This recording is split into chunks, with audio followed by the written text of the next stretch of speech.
Iowa this week for Crop Tour. I talked to a farmer about the carbon pipeline planned for Iowa and through his land. It's a topic generating strong reaction in South Dakota and Iowa. Some are for it, while other landowners are against it.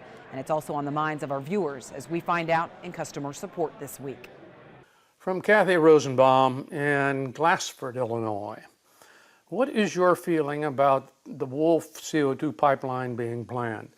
It is to capture carbon dioxide from ADM's Iowa ethanol production, compress it and send it by pipeline from Iowa to Decatur, Illinois. It is to be stored underground in Mount Simon geologic formation in the Illinois basin. Many are concerned about the safety of the pipeline and underground storage of the CO2. Also, is this project really necessary? Oh, geez, it's really hard to answer this without being perceived as insensitive, but like most Americans and farmers, I'm largely indifferent.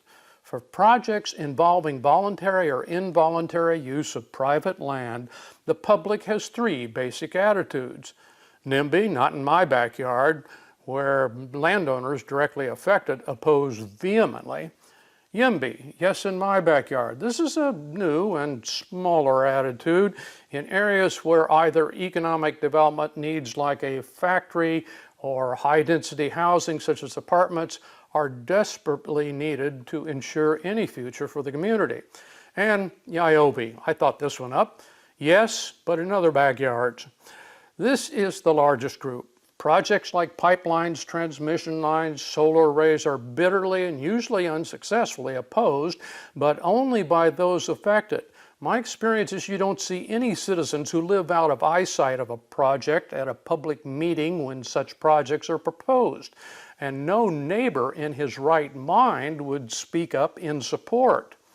In this case, the CO2 pipeline is strongly but discreetly supported by farmers, especially in Iowa, so that ethanol plants there can stay open with lower emissions. However, if you think ethanol is not truly green, then carbon capture simply prolongs a harmful technology. Now, we've had about 7,000 miles of CO2 pipelines in use safely for years. CO2 is transported at higher pressures than natural gas, but it doesn't explode. The largest dangers with pipelines are their natural enemies, which is farmers with excavators. We farm ground when a pipeline was installed, and my experience is it takes at least a decade or more for the strip not to be noticed on the yield map, but it does go away. Subterranean storage of CO2 has a long history of minimal risks. Summing up, pipelines affect less than 1%, but it affects them 100%. The reality is the rest of us are YIOBYs. Thanks, John. Well, what's one way to connect kids to the farm? What about adoption? I know I'm not talking about adopting kids, adopting cows. We'll tell you about this unique program and how you can get involved next.